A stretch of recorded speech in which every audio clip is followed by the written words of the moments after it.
kita taati panduan sidang anak-anak online. Berpakaian rapi dan sopan.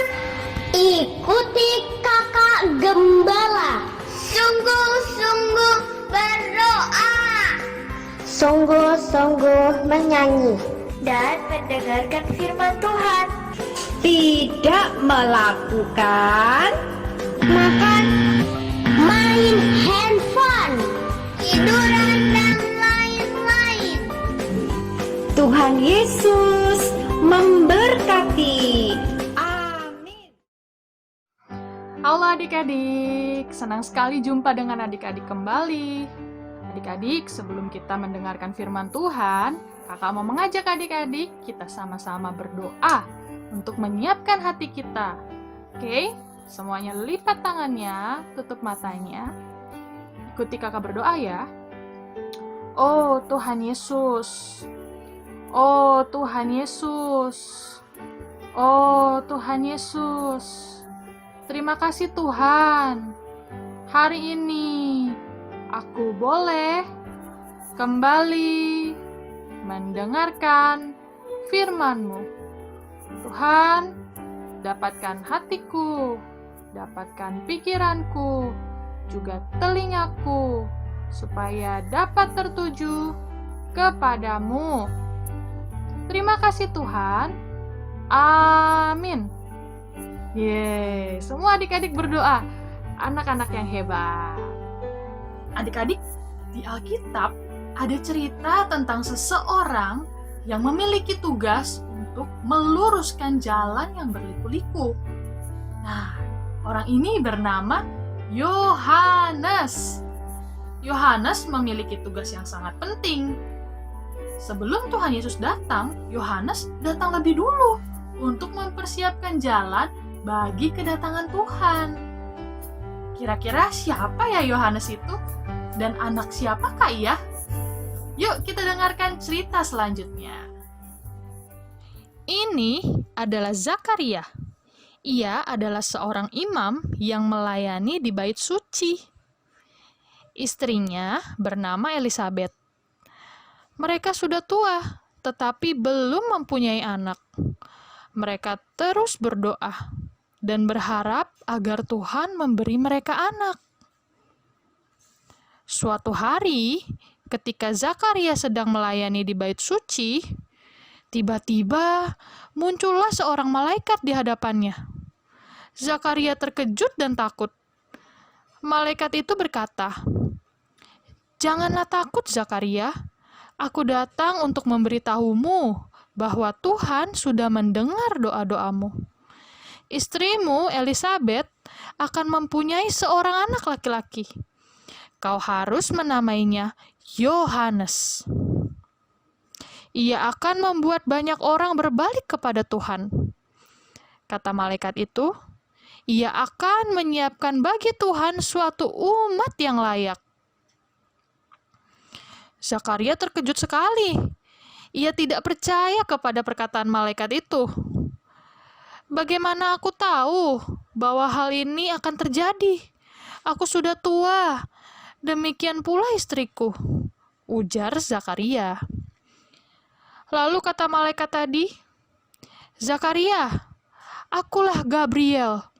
Tuhan menyuruhku memberitahu kabar gembira ini kepadamu.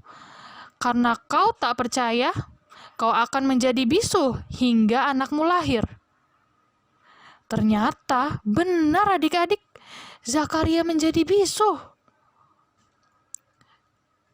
Tetapi ketika tiba saatnya untuk menyunatkan anak itu, yaitu setelah anak itu berumur 8 hari, semua orang ingin memberinya nama Zakaria, menurut nama ayahnya. Tetapi Elisabet langsung berkata, "Jangan, anak itu harus dinamai Yohanes." Akhirnya orang-orang menanyakan kepada Zakaria. Karena Zakaria tidak bisa bicara, ia meminta batu tulis. Ia menulis nama Yohanes di batu itu. Pada saat itu juga, Zakaria langsung dapat berbicara dan ia segera memuji Tuhan. Maka ketakutanlah semua orang yang tinggal di sekitarnya, dan segala peristiwa itu menjadi buah tutur di seluruh pegunungan Yudea. Dan semua orang yang mendengarnya merenungkannya dan berkata, "Menjadi apakah anak ini nanti? Sebab tangan Tuhan menyertainya." Dapatkah kamu dapat menerkanya? Apakah Yohanes akan jadi dokter jantung? Atau pilot? Atau ahli bangunan?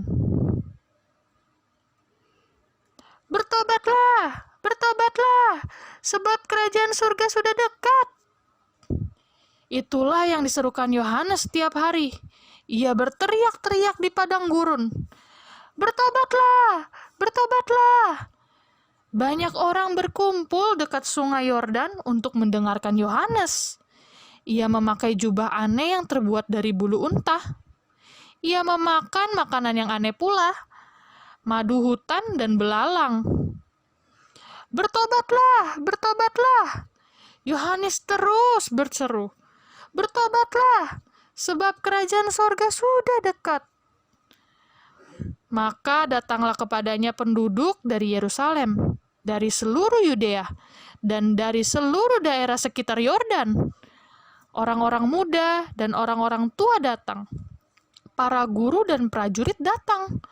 Nelayan dan tukang kayu datang. Apa yang dapat kami lakukan? Mereka bertanya, bagaimana kami dapat mempersiapkan diri untuk kedatangan Tuhan? Ubahlah jalanmu, kata Yohanes kepada mereka. Berbaliklah dari dosamu dan berbaliklah kepada Tuhan. Berhentilah berbuat dosa dan mulailah menaati Tuhan. Wah, orang banyak itu menyesali dosa-dosa mereka. Maka sambil mengaku dosanya, mereka dibaptis oleh Yohanes di sungai Yordan. Ples, plas, ples. Yohanes menggunakan air untuk membaptis orang-orang yang datang ke sungai Yordan dan ingin bertobat. Karena itu, orang-orang memberinya julukan Yohanes Pembaptis. Nah, dari hari ke hari, orang-orang datang ke sungai. Dari hari ke hari, Yohanes membaptis mereka di dalam air. Plis, plas, plis, plas. Yohanes meluruskan hati orang-orang yang berliku-liku karena dosa dan mempersiapkan hati mereka bagi Tuhan. Adik-adik, kita harus sama seperti Yohanes, memberitakan kabar baik kepada setiap orang. Kita harus meluruskan hati yang berliku-liku. Bagaimana caranya? Kita perlu menceritakan bahwa kita mengenal Tuhan kepada siapapun ya adik-adik. Contohnya, kalau misalnya mama sedang sakit di rumah, kita harus bilang sama mama, "Mama, mau nggak aku doakan supaya Tuhan dapat menyembuhkan mama?" Contohnya lagi, kalau kita lagi dalam kegelapan, adik-adik lagi dalam kegelapan, kalau ketakutan, kalian jangan lupa harus selalu panggil Tuhan. Tuhan, tolong temani aku.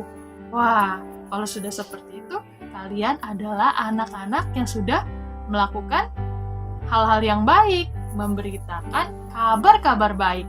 Sama seperti Yohanes. Ya, adik-adik, hafal ayat minggu ini terdapat pada Markus pasal 16 ayat 15.